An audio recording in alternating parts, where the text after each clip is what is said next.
পশ্চিমবঙ্গ সরকারের ক্ষুদ্র ছোট এবং মাঝারি শিল্প দপ্তরের উদ্যোগে এবং মালদা জেলা প্রশাসনের ব্যবস্থাপনায় বৃহস্পতিবার মালদায় শুরু হলো ব্যবসায়িক সহায়ক সম্মেলন। এদিন সকাল 11টা নাগাদ সম্মেলনের শুভ সূচনা করা হয় মালদা কলেজ অডিটোরিয়ামের দুর্গা কিঙ্কর সদনে। মালদা সহ দুই দিনাজপুর জেলার শিল্পোদ্যোগী এবং উদ্যোগপতিদের সিনার্জি অ্যান্ড বিজনেস ফ্যাসিলিটেশন কনক্লেভের আনুষ্ঠানিক উদ্বোধন করেন রাজ্যের মন্ত্রী চন্দ্রনাথ সিনহা এবং তাজমুল হোসেন, সাবিনা ইয়াসমিন। এছাড়া উপস্থিত ছিলেন রাজ্য ও জেলা প্রশাসনের একাধিক আধিকারিক। তারা সকলে মিলে synergy and business facilitation conclave অর্থাৎ ব্যবসায়িক সহায়ক সম্মেলন আনুষ্ঠানিকভাবে সূচনার পর তিন জেলার শিল্পোদ্যোগী এবং উদ্যোগপতিদের নিয়ে ব্যবসা বাণিজ্য শিল্পের উন্নতির বিষয়ে আলাপ আলোচনা করেন। জেলায় নতুন নতুন শিল্প স্থাপনে উদ্যোগপতিদের আহ্বান জানান। তাদের সব ধরনের সরকারি সাহায্য এবং সহযোগিতা করার আশ্বাস দিয়েছেন। আরও আপডেট থাকতে আমাদের ভিডিও শেয়ার ও ফেসবুক পেজটিকে লাইক করে ফলো করে দিন। আমি সবাইকে ওয়েলকাম জানাই, স্বাগত জানাই, আর আশা করি আমরা মালদা জেলা, উত্তর দিনাজপুর ও দক্ষিণ দিনাজপুর জেলায় ইন্ডাস্ট্রি গ্রোথ দেখতে পাবো। ধন্যবাদ। কতটা সহায়ক হবে? হ্যাঁ, আজকে আমাদের যে মালদায় যে সিনার্জি ছিল, বিশেষ করে তিনটি জেলায়, দক্ষিণ দিনাজপুর, উত্তর দিনাজপুর এবং মালদায় গত বছরও হয়েছিল। এবছর এক বছরের পর আজকে সিনার্জি হলো। সিনার্জির মূল উদ্দেশ্যটা হচ্ছে যে সমস্ত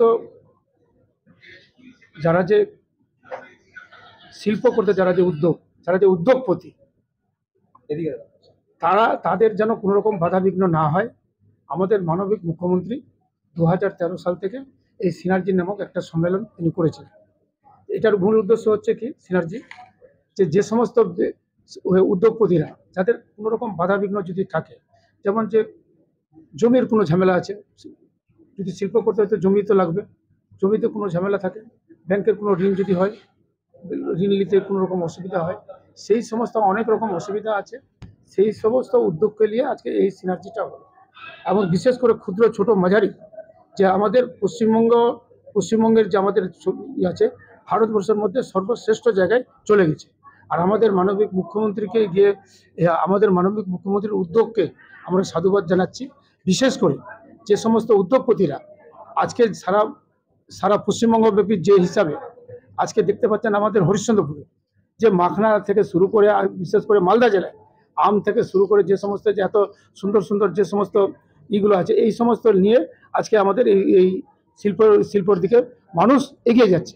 আজকে মালদা জেলায় আমাদের যে সমস্ত অফিসগুলো আছে, এবং সেই সমস্ত অফিসগুলোতে দেখতে পাবেন যে আমাদের এই ছোট ছোট ব্যবসা প্রত্যেকটা থানায় এবং প্রত্যেকটা গ্রামে যে সমস্ত পিছিয়ে পড়া গ্রামগুলো ছিল, আজকে সেই সমস্ত গ্রামগুলো এগিয়ে যাচ্ছে। এবং বিশেষ করে কর্মসংস্থান এতে অনেক লোকের হচ্ছে। এটা 834 কোটি টাকার বিনিয়োগ ছিল, এবার 893 কোটি টাকা মালদার জন্য।